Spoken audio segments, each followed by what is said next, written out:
Michael Cohen. Sir, since you're attacking us, can you give us a question? Go ahead.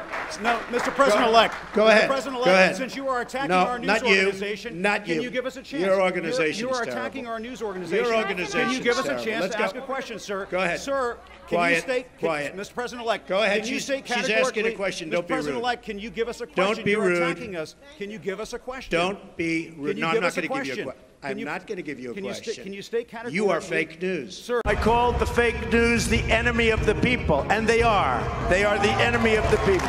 These are really, really dishonest people, and they're bad people. Fake news. Fake news.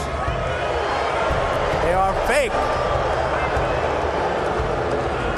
And even these people back here, these horrible, horrendous people, they can make anything bad because they are the fake, disgusting news. The enemy of the people, I call them.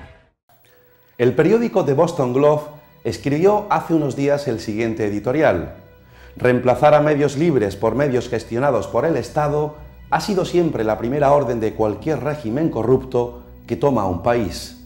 Señala que Trump envía la señal alarmante a los déspotas, desde Ankara hasta Moscú, Pekín o Bagdad, de que los periodistas pueden ser tratados como un enemigo interior.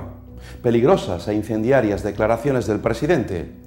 Donald Trump le ha declarado la guerra a periodistas y medios de comunicación.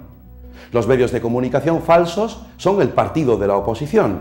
Es muy malo para nuestro país, pero estamos ganando, disparó el vaquero en Twitter el otro día. The New York Times también publicaba en su editorial, titulado La Prensa Libre te necesita, que los reporteros y editores son humanos y cometen errores, pero insistir en que las verdades que no te gustan son noticias falsas es peligroso para la vitalidad de la democracia. Esto que les voy a decir parece un tópico, pero es que es así. Sin periodistas, sin una información crítica, veraz, contrastada y plural, no puede haber democracia. Vivimos tiempos en los que ahora llaman de post-truth, la posverdad, un híbrido bastante ambiguo cuyo significado denota circunstancias en que los hechos objetivos influyen menos en la formación de la opinión pública que los llamamientos a la emoción y a la creencia personal. El sistema, la corrupción política de los que ostentan el poder, este neoliberalismo económico feroz y desmedido en el que estamos inmersos, la impunidad de presuntas agencias de prensa con sicarios informativos, fábricas de noticias falsas, para intoxicar a la opinión pública con fines e intereses varios y partidistas, el coste elevado en tiempo y dinero que supone investigar y publicar la verdad, medios de comunicación dirigidos por magnates empresarios enemigos de la democracia, que lo único que les interesa es el dinero, el poder, la audiencia a cualquier precio, el sensacionalismo más mediocre y esperpéntico, así como un peligroso adoctrinamiento a las masas para nubilar la conciencia crítica. Me vienen a la mente las teorías de la comunicación que estudié en la carrera de periodismo, algunas más vigentes que nunca. Léase la teoría de la aguja hipodérmica de Harold Laswell o la de la agenda setting. Según Noam Chomsky, lingüista, filósofo, politólogo y activista estadounidense, la agenda setting es una alianza tácita que existe entre el gobierno de un país, generalmente occidental, y sobre todo Estados Unidos, y los medios de comunicación para comunicar a los espectadores, a los oyentes o lectores de un determinado medio solo lo que interesa y ocultar al máximo lo que puede resultar peligroso o perjudicial para la estabilidad que ellos creen la correcta para su país. Es decir, el impacto de esta agenda setting, así como el framing, es que lo que no entra en la agenda de los medios no existe y que los lectores o receptores difícilmente podrán reflexionar, discutir o analizar los temas omitidos por los medios. ¿No es esto una forma de manipulación? Quiero acabar esta columna de opinión con esta secuencia que he editado de la genial película La Verdad, dirigida en 2015 por James Vanderbilt y protagonizada por un buen elenco de actores y actrices, entre ellos sus protagonistas Robert Redford y Cate Blanchett. En ella se resalta el valor de la noticia y de su buen servicio público, de la responsabilidad de informar como un deber público y sagrado, algo que los periodistas jamás podemos olvidar.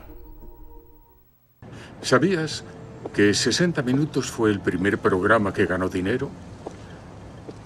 Antes todos los departamentos de noticias tenían pérdidas. Cuando el gobierno entregó las frecuencias a las cadenas, fue con la condición de que las usaran para el bien público. Eso eran las noticias. Ganaban dinero con otras cosas de la programación, pero informar de las noticias era una responsabilidad, un deber. Cuando Don Hewitt empezó en 60 minutos, en 1968, consiguió una enorme audiencia. Dios, era maravilloso.